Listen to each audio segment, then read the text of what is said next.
Hello বন্ধুরা, তোমরা সবাই কেমন আছো? আজ অনেক দিন পর তোমাদের ব্লগ দিচ্ছি। তো অনেক দিন একটু স্টপ ছিলাম, যেহেতু একটু প্রবলেম হচ্ছিল বলে। তো আজকে থেকে ব্লগটা আমি পুরো কন্টিনিউ করব। তো দেখো, আজকে আমরা গেছিলাম দিদির মেয়ের জন্মদিন। তো সেখানে কিছু কিছু জিনিস বা মুহূর্ত বলতে পারো, সেগুলো তোমাদের সামনে তুলে ধরলাম। তো কি কি করেছি সারা দিন সেগুলো তোমাদেরকে দেখাবো। আমরা প্রথমেই চলে এসেছি কেকের দোকানে। তোমরা সেটা সবাই দেখতে পাচ্ছ, কেকের দোকানে এসেছি। এখানে এখন কেক পছন্দ করা হচ্ছে, কারণ যার জন্মদিন সেই কিন্তু গেছে নিজের জন্য কেক পছন্দ করবে। তো আমরা দেখাই উপরে যে ক্যারামেল কেকটা আছে সেটাই কিন্তু পছন্দ করেছিলাম প্রথমে, বাট আমার একটু ডাউট হচ্ছিল যে কোন কেকটা নেব, যেহেতু ওই কেকটা একটু মানে ভাঙা ছিল, সেই জন্য আবার ওই কেকটাই অর্ডার করেছি অন্যভাবে।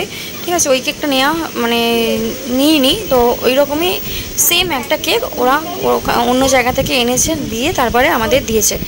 তো এই কেকটা নিয়ে বাড়ি ফেরার পথেই ওখানে আমাদের শিবানী পীঠ আছে বারুইপুরে।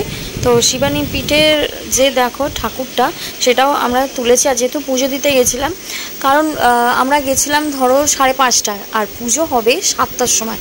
তো 7টার সময় পুজো হবে, আর আমরা এতক্ষণ বসে কি করব? তো সেই জন্য বাড়ি চলে এসেছি। এখানে ওর জন্মদিন, আর বাই দ্য ওয়ে ওর নাম হচ্ছে স্নেহা, মানে এটা হলো আমার দিদির মেয়ে। তো স্নেহার আজকে জন্মদিন ছিল, সেই জন্য আমরা চলে গেছিলাম দিদির বাড়িতে।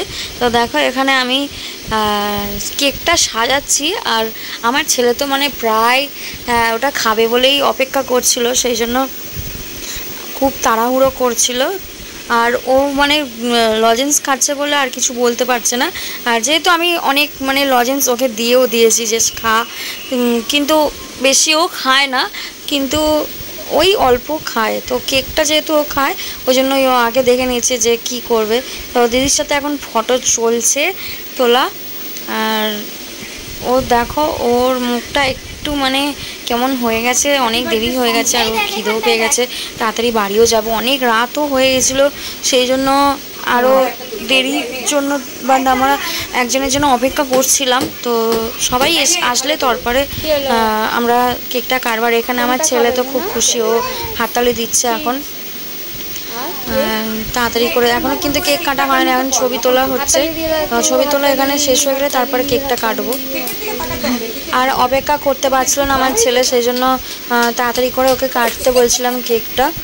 আর ও তো দেখো ছবি তুলেই যাচ্ছে সঙ্গে সঙ্গে, মানে একটা একটা তুলছে আর একটা বলছে তুলতে। তো এবার কখন তুলবে, তখন আমাদের কেক কাটতে কাটতে 9:30 10টা প্রায় হয়ে গেছে।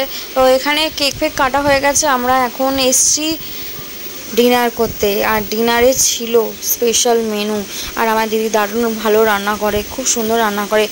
আর এইখানে ছিল নান, পকোড়া, মিক্সড ফ্রাইড রাইস, চাটনি, রসগোল্লা, চানা মশলা, আর ছিল চিকেন চাপ, দই মিষ্টি তো আছেই। আর তারপর আমরা দেখো, আর রাত্রিবেলা তখন বাজে 12:30 এরকম। তো রাত্রিবেলা এত আইসক্রিম খেতে ইচ্ছা করছিল, সেই জন্য আরও বললাম যে একটু দাঁড়াও, রাস্তায় একটু দোকানে আইসক্রিম খাবো। ছেলেটাও বায়না করছিল।